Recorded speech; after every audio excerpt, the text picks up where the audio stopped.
किसने बोला कि तिरंगे को उठाने वाला, कंधा देने वाला कोई नहीं होगा कश्मीर में? किसने बोला कि बारूद के ढेर पे भारत बैठा है और अगर 370-35 से हट गया तो उसमें चिंगारी लगेगी, पूरे भारत में खून ही खून हो जाएगा, आग हो जाएगी? ये तो सबसे ज्यादा 370-35 के खिलाफ बोलते थे, इन द सेंस कि आपने क्यों हटा दिया, वापस लाओ, क्यों हटा दिया, वापस लाओ। कश्मीरी बिल्कुल इंडिया के साथ कोई मेल वेल नहीं है हमारी तो इंडिया के साथ एक अंडरस्टैंडिंग है, इसलिए हम इंडिया के साथ हैं, वरना हम एक्चुअली इंडिया का नहीं, हम तो इंडिपेंडेंट हैं, पर ठीक है हमारी अंडरस्टैंडिंग है इंडिया में।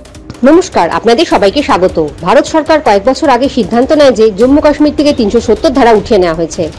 পরিস্থিতি আগের থেকে অনেক ভালো জম্মু কাশ্মীরে। গতকাল ভোটের রেজাল্ট বেরিয়েছে, জম্মু কাশ্মীরের আসল সত্য বেরিয়ে এসেছে। এ নিয়ে ভারতীয় মেজর গৌরব আরিয়া কি বলেছেন শুনুন। और दोस्तों, कल चुनाव हो गए और जिसको जितने वोट मिलने थे मिल गए। कई लोग ये कह रहे हैं कि मैटर अभी खत्म नहीं हुआ है, अभी काफी कुछ होना बाकी है। कल सिर्फ फेज 1 था, फेज 2 फेज 3 भी होगा। मुझे इतनी पॉलिटिक्स की समझ नहीं है दोस्तों।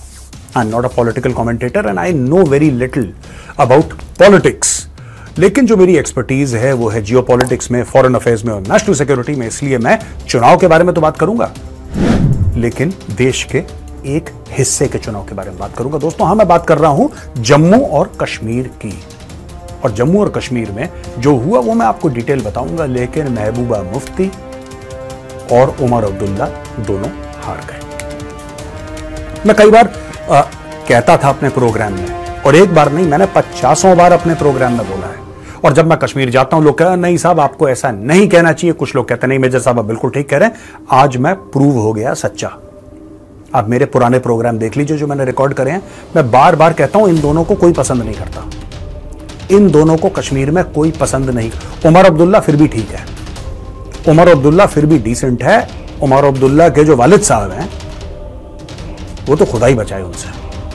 उमर अब्दुल्ला फिर थोड़ा सा ठीक है, मैं ये नहीं कह रहा बिल्कुल, थोड़ा सा। इन लोगों ने क्या करा ये जानने की जरूरत है दोस्तों। और क्योंकि हम चुनाव की बात कर रहे हैं, लोगों ने इनको वोट क्यों नहीं दिया? ये तो सबसे ज्यादा 370-35 के खिलाफ बोलते थे, इन द सेंस कि आपने क्यों हटा दिया, वापस लाओ, क्यों हटा दिया, वापस लाओ। खुल के फारूक अब्दुल्ला और महबूबा मुफ्ती, जबकि चुनाव कौन हारा है? उमर अब्दुल्ला। लेकिन मैं बात कर रहा हूं फारूक अब्दुल्ला की इस वक्त। ये सबसे ज्यादा कहते थे पाकिस्तान के साथ बात करो। किसने बोला कि तिरंगे को उठाने वाला, कंधा देने वाला कोई नहीं होगा कश्मीर में? किसने बोला कि बारूद के ढेर पे भारत बैठा है और अगर 370-35 से हट गया तो उसमें चिंगारी लगेगी, पूरे भारत में खून ही खून हो जाएगा, आग हो जाएगी? किसने बोला? इन दोनों ने बोला।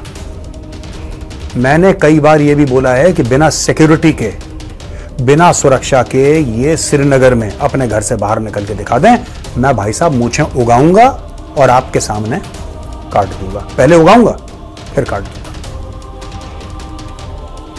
ऐसा क्यों है? ऐसा इसलिए है क्योंकि देखिए, मैं आज थोड़ी सी आपको कंट्रोवर्शियल बात बोल देता हूं आज कश्मीर को लेकर ना। कई समय से हमारी कश्मीर के ऊपर बात नहीं हुई है, और जो पाकिस्तानी भाई बहन देख रहे हैं वो भी समझ लें। कश्मीर में वेल्थ बहुत है, उसमें से काफी हद तक जो वेल्थ है वो लीगल है, यानी कि हलाल की कमाई की वेल्थ है, जैसा कि हर जगह होता है। और कुछ वेल्थ है कश्मीर की वो हराम की कमाई की है, जैसा हर जगह होता है। वो दिल्ली में भी होता है, उत्तर प्रदेश में भी होता है, तमिलनाडु में भी होता है, राजस्थान में भी होता है, पंजाब में भी होता है, हर जगह होता है। जैसा हर जगह होता है वैसा कश्मीर में। लेकिन कश्मीर की जो इलीगल वेल्थ है ना, उसकी स्टोरी कुछ और है दोस्तों। और उस इलीगल वेल्थ की स्टोरी ये है कि they were beneficiaries of terrorism in Kashmir. कई लोग हैं जिन्होंने बड़े बड़े रियल एस्टेट के प्रोजेक्ट लगा रखे हैं कश्मीर के अंदर, बड़ी बड़ी इन्वेस्टमेंट कर रखी हैं। कोई इनसे पूछे कि भाई तुम्हारे दादा के पास जब वो जाते थे उनके पास चाय पीने के लिए पैसे नहीं होते थे, तुम आज तारीख में अरबपति कैसे बन गए? मैं उनका नाम नहीं लूंगा क्योंकि मैं कंट्रोवर्सी क्रिएट नहीं करना चाहता। तुम्हारे पास तो कुछ नहीं था, तुम्हारे पास एक टूटा फूटा घर था। आज की तारीख में तुम्हारे पास होटल्स हैं, तुम्हारे पास ये है, तुम्हारे पास वो है, तुम बिल्कुल मर्सिडीज में घूम रहे हो। तुम्हारे पास कौन सी ऐसी सुख सुविधा नहीं है? ये पैसा आया कहां से?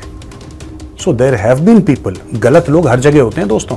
मैं कश्मीरियों को पॉइंट आउट नहीं कर रहा, मैं उत्तर प्रदेश में रह रहा हूं, उत्तर प्रदेश में भी गलत लोग हैं, लेकिन गलती का पैसा किस तरीके से कमाया है? There have been beneficiaries of terrorism. और दोस्तों, टेररिज्म के दो बेनिफिशरीज मैं आपको बता दूं, महबूबा मुफ्ती का परिवार और फारूक अब्दुल्ला का परिवार। मैं फिर ये नहीं कह रहा कि इन दोनों परिवारों ने पैसा कमाया, मैं ये नहीं बोल रहा, बिल्कुल नहीं बोल रहा। ये कैसे बेनिफिशरीज हैं, ये समझने की जरूरत है। इन्होंने टेररिज्म का इस्तेमाल करके सेंट्रल गवर्नमेंट को डरा के रखा था, और ये जो हारे हैं ना कल, ये इसके पीछे भी कारण है। सबकी हार और सबकी जीत के बीच में कारण है। इनकी हार का सबसे बड़ा कारण क्या है, मैं आपको बताता हूं। कश्मीर के जो लोग हैं ना, ये लोग समझते थे बेवकूफ हैं। इनको ऐसा लगता था कि वो बेवकूफ हैं, वो तो मासूम है, उनको नहीं पता। हमें अपने बाप दादा की दुहाई देनी है, हमें शेर कश्मीर की बात करनी है, हमें शेख अब्दुल्ला की बात करनी है। ये कहते हैं हमें वो मुफ्ती साहब की बात करनी है, जो इंडिया के होम मिनिस्टर थे और चीफ मिनिस्टर भी रह चुके हैं कश्मीर। हमें तो ये स्टोरियां सुनानी है लोगों को। अब लोग बेवकूफ तो है नहीं भैया कश्मीर के। एंड कश्मीरीज आर, मैं आपको बताता हूं कश्मीरियों के बारे में एक बात कम लोग जानते हैं, क्योंकि लोग श्रीनगर जाते हैं। श्रीनगर कश्मीर कुछ नहीं है। Kashmir is beyond Srinagar. Srinagar is just a colder version of Delhi and Chandigarh. जिसको भी गलतफहमी है ना कि श्रीनगर एक्चुअली कश्मीर, ऐसा कुछ भी नहीं है। Srinagar is a highly commercial place, और मुझे तो वैसे ही नहीं पसंद है श्रीनगर। मैं तो मजबूरी में जाता हूं। अगर आपको कश्मीर जानना है, कश्मीर पहचानना है, तो श्रीनगर से थोड़ा सा बाहर निकलिए, पहलगाम से, गुलमर्ग से बाहर निकलिए, अनंतनाग जाइए, आप तराल चले जाइए, आप हंडवाड़ा चले जाइए, आप और जगह चले जाइए, आप पुलवामा चले जाइए। आप ये सब जगह जाइए और वहां पे लोकल लोगों के साथ बैठ के चाय पीजिए, उनके घर में जाइए, खाना खाइए, तब आपको पता लगेगा कश्मीर कहां है। इन लोगों ने तो पूरे बाहर से अपने टीम बुलाई, मीडिया वाले, सारे मीडिया वाले, कुछ नहीं यहां कश्मीर में ये हो गया, ये सब ड्रामा करके आज की तारीख में मैं आपको बताता हूं क्या हुआ वहां पे। These people are beneficiaries of that system. इनको क्यों इतनी मिर्ची लगी जब 370-35 से हटा? क्यों इनको मिर्ची लगी दोस्तों? इनको मिर्ची इसलिए लगी क्योंकि इनका पावर बेस काट दिया सरकार ने। इनका पावर बेस था ही वही। इन्होंने कभी यह बात थोड़ा ना करी है कि भाई हमने डेवलपमेंट कितनी करी, हम कौन सी ऐसी क्रांति लेकर आ गए कश्मीर में, हमने कितने लोगों को रोजगार दे दिया, हमने क्या डेवलप कर दिया, क्या इंफ्रास्ट्रक्चर। वो बात ही नहीं करते ये लोग। तुम्हारे साथ गलत हुआ है, तुम विक्टिम हो, तुम्हारे साथ बुराई है। पाकिस्तान के साथ बात कर लेते हैं। कश्मीरी बिल्कुल अलग है।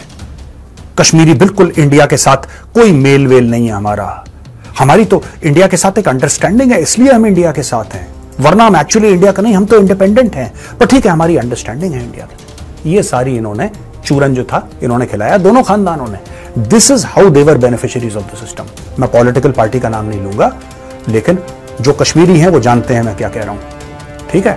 जो कश्मीरी हैं, जो कश्मीर में रह रहे हैं, उनको पता है कौन सी पॉलिटिकल पार्टी है जिसके अंदर जमात इस्लामी का काडर है। वो कौन सी पॉलिटिकल पार्टी है जिसके अंदर, जिनको ये पता है कि ये हिजबुल मुजाहिदीन का है, ये जमात इस्लामी का, कौन सी पॉलिटिकल पार्टी है जिसके अंदर ये नहीं पता लगता कि ये बंदा इस पॉलिटिकल पार्टी का है, कल जमात इस्लामी का था, एक जमाने में हिजबुल मुजाहिदीन के लिए AK-47 लेके सरहद पार गया था। कौन सी पॉलिटिकल पार्टी है? सोचिएगा जरा इसके बारे में। ये जो कश्मीरियों ने एक मैसेज दिया है कि भाई साहब यू आर नॉट रिक्वायर्ड, आपकी पॉलिटिक्स खत्म हो गई है। मैंने बहुत पहले बोला था, इन लोगों को क्या लगा कि इनको सरकार ने जेल में डाल दिया तो भैया फिर इनको सिंपैथी वोट्स, किसी को 2% की सिंपैथी नहीं है इनके साथ 2% की सिंपैथी नहीं है। मैं आपको गारंटी देता हूं, मैं कश्मीर जाता रहता हूं। जय हिंद, जय जवान, जय किसान।